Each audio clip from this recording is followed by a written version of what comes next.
feeling ko wala talaga ako nagawa, guys. Kasi buong buhay ko binigay ko sa kanya. Sorry.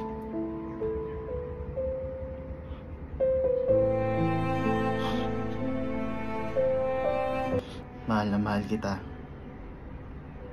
Sobra.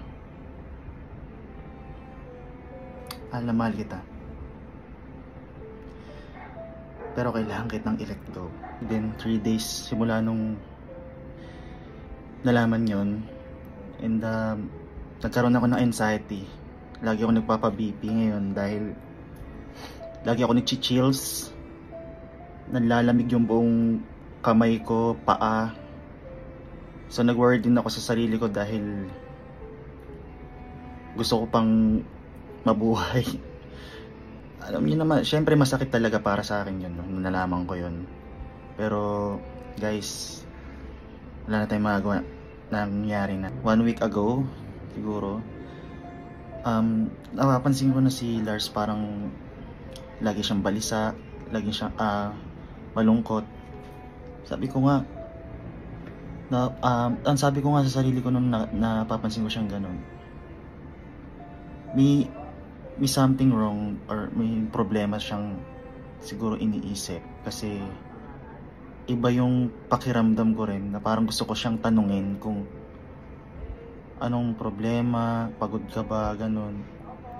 Pero kasalanan ko rin kasi hindi ko siya siguro tinatanong. Baka mamaya yun na pala yung time para tanungin ko siya na aminin niya sa akin lahat ng mga pagkakamali niya. Sabi ko nga guys, lahat naman ng tao nagkakamali, wala namang taong perfecto nga, di ba? Ayun yung mga kasabihan natin, di ba, na talagang totoo talaga. Yun nga, nalaman ko na hindi lang isa, hindi lang dalawa, kundi tatlong beses niya nagawa sa akin yun na wala akong kamalay-malay. Then inisip ko rin, nung nalaman ko yun, inisip ko rin sa sarili ko na deserve ko ba yun? Parang may nagawa ba akong mali para magawa niya yun sa akin, di ba? Pero alam ko makakayanan ko to eh. Hindi man ngayong week, pero alam ko lilipas din to. Unahin ko muna yung sarili ko. And kailangan kong bumawi sa family ko rin, sa mga kaibigan ko na hindi ko na nakikita. I think kailangan kong bumawi sa kanila kasi yung iba doon may mga tampo na, no? Totoo lang, kundi rin naman dahil kay Lars. Hindi niyo naman ako makikilala talaga. Hindi niyo ako makikilalang ganito kundi dahil kay Lars, no? Kaya sobrang laki ng pasasalamat ko sa kanya dahil sa loob ng 7 years, ang dami ko rin natutunan sa kanya talaga.